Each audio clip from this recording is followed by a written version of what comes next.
Diriwayatkan dari Thabit bin Al-Bunani dari Anas mengisahkan, dahulu ada dua orang yang bertetangga yang terlibat sengketa karena memperebutkan sebatang pohon kurma. Salah satunya ingin memagar tanah, namun terhalang sebatang pohon kurma milik tetangganya yang tumbuh melewati pekarangannya. Persengketaan ini berlanjut sampai ke hadapan Rasulullah Shallallahu Alaihi Wasallam. Lalu Rasul bersabda, berikanlah batang kurma itu kepada saudaramu agar ia bisa memagar tanahnya. Engkau akan mendapatkan ganti sebuah kebun kurma di surga. Namun tetap saja orang ini tidak mau. Tiba-tiba seorang sahabat bernama Abu Dahdah datang menghampiri Rasulullah. Benarkah demikian apa yang baru engkau sabdakan itu, wahai Rasulullah? Rasul pun mengiyakannya. Dengan wajah sumringah, Abu Dahdah langsung berkata kepada kedua orang yang bersengketa itu, juallah sebatang pohon kurmamu itu kepadaku, aku beli dengan seisi kebunku. Demikian Abu Dahdah mengatakan kepada si pemilik batang kurma.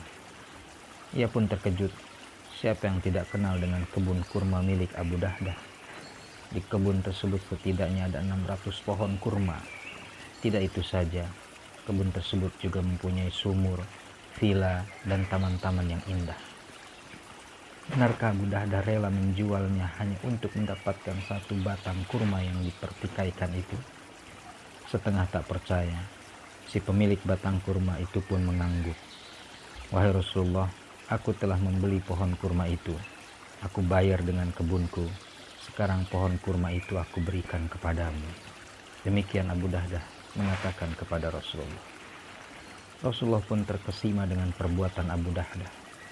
Alangkah banyaknya tandan kurma yang harum baunya milik Abu Dahdah di surga kelak. Demikian sabda beliau seraya mengulang-ulang kalimat tersebut. Abu Dahdah pun pulang menemui istrinya. Ia ceritakan apa yang baru saja ia lakukan. Ia pun mengajak istri beserta anak-anaknya untuk keluar dari kebun kurma yang baru saja ia jual itu. Dengan wajah berseri-seri, istrinya pun setuju. Alangkah beruntungnya jual belimu suamiku. Demikian sang istri berkata kepada suaminya. Kisah inilah yang melatar belakangi turunnya ayat Al-Quran surah Al-Baqarah ayat 245.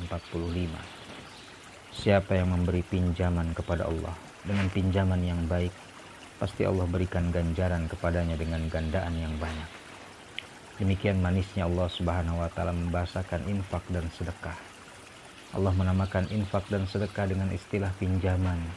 Mereka yang bersedekah berarti meminjamkan sesuatu kepada Allah. Kemudian di akhirat kelak pinjaman tersebut dibayarkan Allah dengan kenikmatan surga. Tentulah Sang Khalik tidak akan ingkar kepada hambanya yang telah mengeluarkan pinjaman. Keyakinan inilah yang dipegang secara bulat oleh Abu Dahdah dan istrinya.